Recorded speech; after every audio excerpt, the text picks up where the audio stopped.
Imagine coming home to find your nosy HOA president rifling through your trash bins like she's on a treasure hunt for violations. All while preaching about community harmony with a smile that could curdle milk. Now picture her face when the cops show up, not for you, but for her, and the whole block erupts in cheers as her empire of petty rules crumbles like a house of cards built on lies. In the sleepy suburb of Maple Ridge, Ohio, where white picket fences hid a web of absurd regulations, lived Alex Rivera, a quiet software developer who'd bought his modest ranch-style home 5 years back. The neighborhood looked picture-perfect: manicured lawns, matching garage doors, and an HOA that promised serene living but delivered a chokehold of bylaws thicker than a phone book. Alex had always kept to himself, nodding politely at block parties while biting his tongue over whispers that painted him as the weird loner because he worked from home and didn't join the annual chili cook-off. Rumors swirled, started by none other than HOA President Vivian Hargrove, that he was probably up to no good with all those late-night keyboard clicks. Alex heard it all through the grapevine: he's antisocial, they'd say at mailbox chats. Bet he's hiding something. But Alex didn't bite back. He observed, documented, and waited, his calm demeanor masking a razor-sharp mind honed from debugging code for a living. Vivian, on the other hand, was the epitome of suburban overlordship. A retired accountant with a perm that screamed 1980s power suit. She ruled the HOA board like a mini dictator, her voice dripping with faux sweetness as she enforced rules that made no sense. It's for the greater good, she'd coo at meetings, while fining folks for hanging bird feeders too low or parking RVs in driveways overnight. Behind her pearl necklace and polite waves hid a control freak terrified of losing her grip. After all, the HOA presidency was her throne, her only claim to relevance since her kids flew the nest. She'd manipulate whispers, turning minor gripes into full-blown scandals to keep dissenters in line. We must maintain standards, she'd declare. But everyone knew it was code for do as I say, or else. One crisp Saturday morning, Alex was out front tinkering with his garden gnomes, harmless little statues he'd placed to add some whimsy to his yard, when Vivian's silver SUV screeched to a halt at the curb. She hopped out, heels clicking like tiny gavels, armed with her ever-present tablet and a smug grin. "Alex Rivera," she called out, striding onto his driveway without so much as a hello. "I've had complaints about these figurines. They're not in line with our aesthetic guidelines. Too whimsical. They disrupt the uniformity." Alex straightened up, wiping dirt from his hands, his face a mask of polite confusion. "Complaints? From who?" "Vivian? These gnomes have been here since spring." No one said a word. She tapped her tablet dramatically. Anonymous tips. Dear. And per section 4. Addendum C. All yard decorations must be pre-approved. You'll need to remove them by Monday or face a $50 daily fine. Alex crossed his arms, his voice steady but laced with a hint of sarcasm. Addendum C? That's new. Last I checked the bylaws, which I did just last week, there's no such thing. And anonymous tips? Sounds like someone's got too much time on their hands. Vivian's smile faltered for a split second, her eyes narrowing. The board updated it at our last executive session. For harmony's sake. Now, be a good neighbor and comply. She turned on her heel. But Alex called after her softly. "Vivian. Just so we're clear. You're on my property right now. Without invitation. That's trespassing. Isn't it?" She froze, spinning back with a huff. "Excuse me? I'm the HOA president. This is official business." Alex shrugged. "Official or not, my driveway isn't public domain. Step off. Please. Her cheeks flushed pink. You can't talk to me like that. I'll report this insubordination. And right there. In broad daylight. She whipped out her phone and dialed 911. Her voice rising to a theatrical pitch. Yes. Officer. I'm being threatened by a resident. Send someone quick. Neighbors peeked from windows as Alex just stood there. Arms folded. A faint smile playing on his lips. Let's wait for the law. Then. Should be enlightening. The cop car rolled up minutes later. Siren off but lights flashing just enough to draw a crowd. Officer Jenkins. A burly guy who'd coached Little League with Alex's neighbor. Stepped out and assessed the scene, Vivian planted firmly on the driveway. Tablet clutched like a shield. What's the issue here? Ma'am, he asked. Vivian launched into her tirade. This man is harassing me. Refusing to comply with HOA rules and now blocking my exit. Jenkins glanced at Alex, who calmly pointed to the property line. She's the one who walked onto my land uninvited and won't leave when asked. The officer nodded slowly. Ma'am. If he asked you to leave and you're still here, that's trespassing on your part. Vivian's jaw dropped. Her self-righteous facade cracking like cheap plaster. But I'm enforcing community standards. Jenkins chuckled dryly. Standards don't trump property rights. Step back to the street. Please. She shuffled off. Muttering about ungrateful residents, her heels scraping the pavement in defeat. As she drove away, Alex thanked the officer.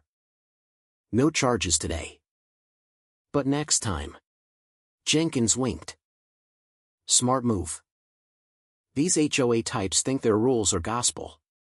That night, Alex couldn't shake the absurdity. Vivian's anonymous tips were clearly her own invention. And that fake addendum? It reeked of desperation. He pulled up the official HOA bylaws from the county website. No addendum C anywhere. Time to dig deeper. The violation notice arrived the next day. Slipped under his door like a coward's calling card. Immediate removal required. Yard ornaments violate revised decor standards. Fine, $100 if not rectified in 48 hours. No signature. Just the HOA seal stamped crookedly. Alex scanned it into his computer and cross-referenced with the bylaws he'd downloaded. Nothing. He texted his old college roommate, Lena, a paralegal who'd dealt with her own HOA nightmare in Florida. Fake rule, she replied instantly. Check if it's filed with the county. Amendments need public record and a majority vote. Alex spent the afternoon at the county clerk's office, where a no-nonsense clerk named Rita confirmed it. No updates since 2021. Anything else is unenforceable hot air. Armed with printouts, Alex crafted a simple flyer. HOA fining you for made-up rules? Here's proof it's bogus. He included the clerk's contact and a QR code linking to the real bylaws. By evening, he discreetly taped one to every mailbox in Maple Ridge, except Vivian's. The response was swift. Texts flooded in, thanks. Man, got hit for my pink flamingos last month. Is this why my fence color fine doubled? Neighbors who'd been silent started chatting in driveways, sharing stories of Vivian's petty power plays. 1. Mrs. Patel from down the block confessed. She spread rumors I was running an illegal daycare because my grandkids visit. All to pressure me into volunteering for her events. Vivian's retaliation came fast and furious. The following morning, Alex found his car egged, with a note scribbled on a napkin, mind your own business. He wiped it off, chuckling darkly at the irony, her preaching standards while resorting to vandalism. Then came the group email blast to the entire neighborhood. Beware of misinformation from certain residents attempting to undermine our cherished community values. The board stands firm. But the cracks showed. At the grocery store, Alex overheard Vivian cornering a neighbor. "Did you see those flyers?" Pure slander from that recluse Alex. "He's always been trouble." The neighbor, emboldened, shot back. "Trouble? Like your unfiled rules?" Vivian stammered. "It's procedural. For order." Her voice cracked, the mousy sweetness giving way to shrill defense. Alex kept quiet. But inside, he was building his case. He reached out to retired board member Harold, who'd quit after clashing with Vivian. Over coffee. Harold spilled, "She stacks the board with yes men, her nephew. Her bridge club pal. They vote in secret. Skip quorums. I have old minutes proving it." Harold handed over a USB drive with scanned docs, altered pages. Missing votes. Even a ledger showing miscellaneous fees funneled to Vivian's consulting side gig. "She's pocketing dues for beautification that never happens," Harold grumbled. Alex nodded. Time to expose the Queen's Court. Tensions boiled over when another violation hit Alex's mailbox, $500 for defamation via unauthorized distributions. Attached was a cease and desist from the board, signed by Vivian in loopy script. Alex forwarded it all to Lena, who laughed over video call. "This is amateur hour. No legal standing, it's harassment. File with the state HOA oversight, if there's fraud.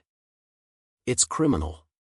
Alex did just that, attaching evidence of unfiled amendments and questionable finances.